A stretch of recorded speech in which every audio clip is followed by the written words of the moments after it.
स्वराज्य सूर्य छत्रपती शिवाजी महाराजांनी स्वराज्याची राजधानी म्हणून ऐतिहासिक अशा अभेद्य किल्ले रायगडाची निवड केली आणि इथनच लोकाभिमुख रयत हित जोपासणारा आणि जगाला आदर्श ठरावा असा राज्यकारभार त्यांनी चालवला।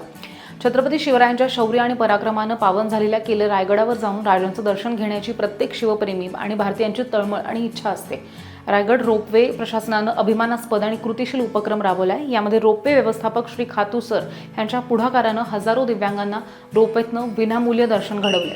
दिव्यांग बांधवांनी राजांना अभिवादन केलं। यावेळी त्यांच्या चेहऱ्यावरती निखळणारा आनंद हा बघण्यासारखा होता। 3 डिसेंबर 2021ला म्हणजे 4 वर्षांपूर्वी जागतिक अपंग दिनाचं औचित्य साधून रोपवे प्रशासनानं दिव्यांगांना रोपवे प्रवास विनामूल्य केलेला होता।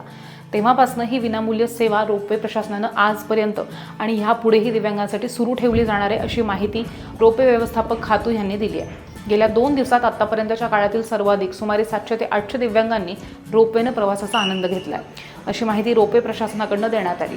रोपवेनं दिलेल्या ह्या सेवेबद्दल दिव्यांग बांधवांनी रोपवे व्यवस्थापनाचे आभारही मानले।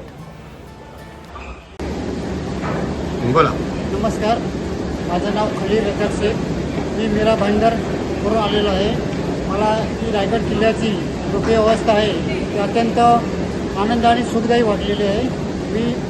आम्हाला अपंग लोकांना त्या या रोपवे सोय केलेली आहे ते अत्यंत चांगले आणि उच्च दर्जाचे आहे आणि आम्हाला भरपूर सहकार्य केलेलं आहे। थँक्यू। म्हणून आम्ही त्यांचे सर्व यांचे आभारी मानतो। थँक्यू। बोला। रोपवेची सेवा अतिशय उत्कृष्ट वाटली। तिथला स्टाफ, तिथला सर्व कर्मचारी अतिशय सहानुभूतीनं वागणूक देतात, सहयोग करतात। छत्रपती शिवाजी महाराष्ट्राचा आराध्य दैवत यांच्या रायगड किल्ल्याला आम्ही भेट दिली। हे आम्ही दिव्यांग असून आम्हाला कोणतेही गड बघता येत नव्हतं, तर आम्ही पाचाड येथे आलं असता आम्हाला इथं कळालं की रोपवेची सोय आहे आणि दिव्यांगांना मोफत आहे। असं सगळ्या दिव्यांगांच्या ग्रुपचा आमचा आनंद झाला आणि आम्ही सकाळी रोपवेवर गेलो। खरोखर हे देशातील एकमेव असं हे की रोपवेची सुविधा केलेत आणि इतिहास आम्हाला महाराजांचा इतिहास पाहता आला।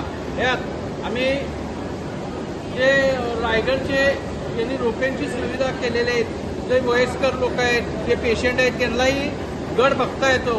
त्यांचं मी सर्वप्रथम सगळ्या दिव्यांगांच्या वरनं प्रहार आपण क्रांती संघटनेच्या मार्फत अभिनंदन पण करतो आणि महाराष्ट्रातले शाळा असू दे, कॉलेज असू दे, हे इतिहास पाहता यावा आणि जास्तीत जास्त शिक्षक लोक असू देत किंवा जे बँकेचे हे ते नाहीत, सर्वांनी सुट्टीच्या काळामध्ये वर्षातनं 1-2 वेळा तर रायगडला भेट द्यावी। प्रत्येक किल्ल्याला महाराष्ट्राला भेट देऊन महाराष्ट्रामध्ये राजांचे काय तत्व होते, कोणत्या पद्धतीनं दगडाचं नक्षीकाम होतं हे पाहता येईल आणि आता या पिढीला मोबाईलचं न हे करता त्यांनी गड किल्ले दाखवावे।